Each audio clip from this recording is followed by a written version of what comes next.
NIA 240. Responsabilidades del auditor en la auditoría de estados financieros con respecto al fraude. Alcance. Esta norma internacional de auditoría trata de las responsabilidades que tiene el auditor con respecto al fraude en la auditoría de estados financieros. En concreto, desarrolla el modo de aplicar la NIA 315 revisada 1 y la NIA 3302 en relación con los riesgos de incorrección material debida a fraude. Características del fraude. La incorrección material en los estados financieros puede deberse a fraudes o errores. Para el auditor, son relevantes dos tipos de incorrecciones intencionadas: las incorrecciones debidas a información financiera fraudulenta y las debidas a una apropiación indebida de activos. Por ejemplo, si la empresa cuenta con un contador inexperto, quien no incluye la información previamente mencionada, es factible presumir una incorrección material debida a error por falta de competencia. Si por el contrario, la empresa cuenta con el apoyo de asesores externos y un departamento de contabilidad consolidado y con amplia experiencia, la no revelación de esa información se catalogaría como una incorrección material debida a fraude. ¿De quién es responsabilidad de la prevención y detección del fraude? Los responsables del gobierno de la entidad y la dirección son los principales responsables de la prevención y detección del fraude. ¿Cuál es la responsabilidad del auditor? Es responsable de la obtención de una seguridad razonable de que los estados financieros considerados en su conjunto están libres de incorrecciones materiales debidas a fraudes o error. Objetivos del auditor. Dentro de los principales objetivos encontramos: identificar y valorar los riesgos de incorrección material en los estados financieros debido a fraude. Obtener evidencia de auditoría suficiente y adecuada con respecto a los riesgos valorados de incorrección material. Responder adecuadamente al fraude o a los indicios de fraude identificados durante la realización de la auditoría. Definiciones. A efectos de las NIA, los siguientes términos tienen los significados que figuran a continuación. Fraude es ese acto intencionado realizado por la dirección, responsables de gobierno, empleados o terceros que conlleve la utilización del engaño con el fin de conseguir una ventaja injusta o ilegal. Factores de riesgo del fraude. Son los hechos que indican la existencia de un incentivo o elemento de presión o una oportunidad para cometer el fraude. Requerimientos. En los requerimientos tenemos el escepticismo profesional y los procedimientos de valoración de riesgo. El escepticismo profesional. Como se mencionó previamente y de la mano con el contenido de la NIA 200, una de las responsabilidades del auditor consiste en mantener una actitud de escepticismo profesional, reconociendo que a pesar de su experiencia previa sobre la honestidad e integridad de la dirección y o responsables de gobierno, es posible que se haya producido fraude.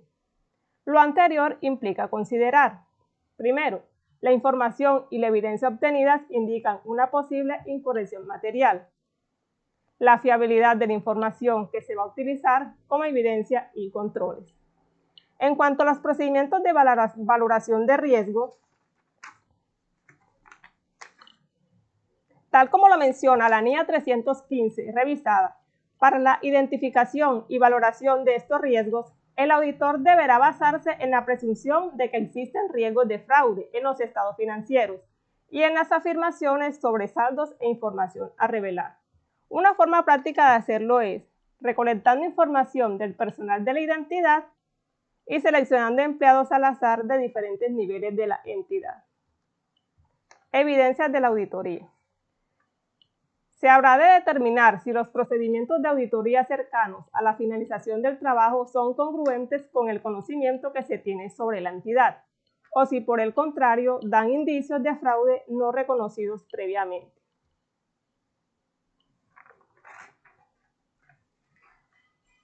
Imposibilidad del auditor para continuar con el cargo. Y manifestaciones escritas. Si las incorrecciones materiales debidas al fraude el auditor concluye que no puede seguir con la realización del cargo, entonces él deberá, primero, determinar las responsabilidades profesionales y legales aplicables y los requerimientos de comunicación a los que está sujeto. Determinar si procede renunciar al cargo en caso de que las disposiciones legales lo permitan.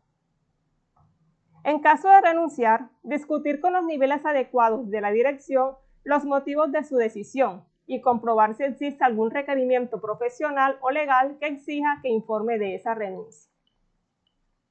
En las manifestaciones escritas, el auditor deberá obtener de la dirección y o responsables de gobierno manifestaciones escritas sobre qué. Primero, se reconocen sus responsabilidades de diseño, implementación y mantenimiento del control interno para detectar y prevenir el fraude.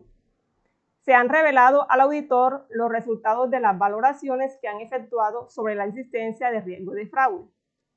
Han revelado al auditor el conocimiento de fraude que afecte a la entidad y en el que estén implicados la dirección, empleados con funciones significativas en el control interno u otras personas cuando el fraude pueda tener efecto material en los estados financieros. Documentación. En relación con la documentación de la entidad y respecto a la valoración de los riesgos de incorrección material, el auditor deberá dejar evidencia de sus papeles de trabajo de acuerdo con la NIA 315 revisada de lo siguiente. Decisiones significativas tomadas a partir de las discusiones del equipo en relación con la probabilidad de incorrecciones materiales debidas al fraude. Los riesgos identificados y valorados de incorrección material debido al fraude. Las respuestas globales a los riesgos, momento de realización y extensión de los procedimientos llevados a cabo para dar respuestas al mismo. Resultados de los controles, incluidos los que se hayan diseñado para responder al riesgo de elusión de controles por parte de la dirección. ¿Qué acciones debe realizar el auditor en caso de detectar un fraude?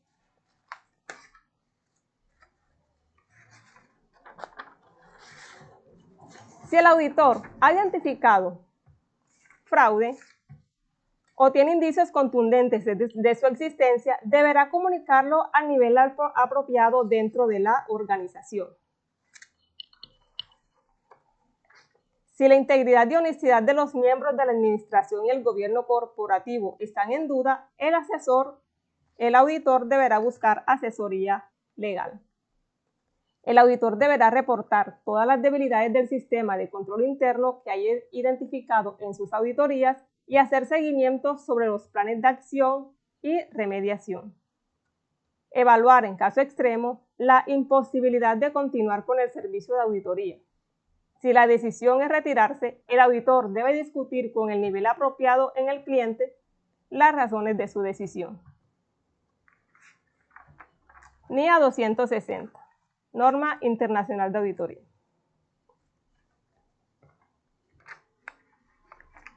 Alcance. Esta norma internacional de auditoría trata de la responsabilidad que tiene el auditor de comunicarse con los responsables del gobierno de la entidad en una auditoría de estados financieros. Responsables del gobierno de la entidad y la dirección.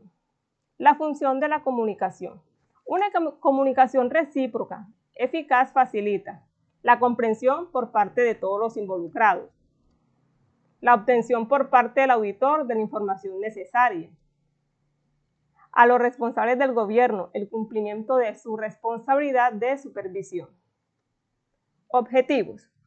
Dentro del desarrollo de su trabajo, los objetivos que tiene el auditor son la comunicación clara a los responsables del gobierno de la entidad de las responsabilidades del auditor en relación con la auditoría de estados financieros.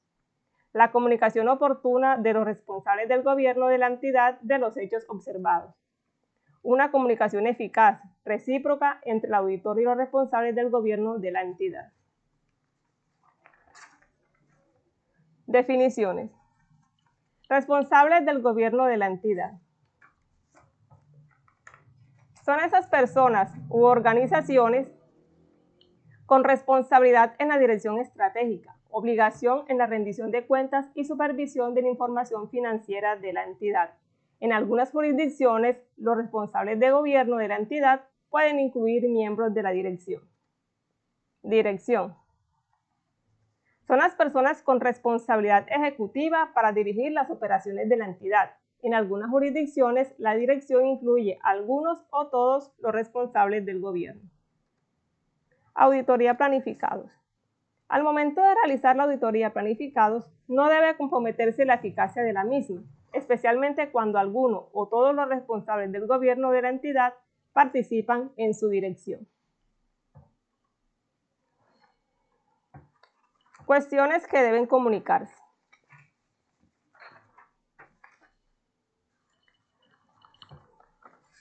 El auditor debe comunicar a los responsables del gobierno de la entidad sus responsabilidades en relación con la auditoría en los estados financieros, haciéndoles saber que el auditor tiene la responsabilidad de expresar una opinión sobre los estados financieros preparados por la dirección bajo la supervisión de los responsables del gobierno en la entidad. Los hallazgos significativos de la auditoría. Las dificultades significativas encontradas durante la realización de la auditoría. Documentación. Los asuntos comunicados verbalmente por el auditor deben incluirse en la documentación. De los asuntos comunicados por escrito, el auditor debe conservar una copia como parte de la documentación de auditoría. Revelación de información. En cuanto a la revelación de información a terceros, esta puede ser ilegal y puede ser importante informarles que la comunicación no ha sido con dicha finalidad. El momento adecuado para efectuar las comunicaciones depende de las circunstancias del encargo. Por ejemplo, cuando se auditan los estados financieros con fines generales y específicos, puede ser adecuado coordinar el momento de realizar las comunicaciones. Muchas gracias.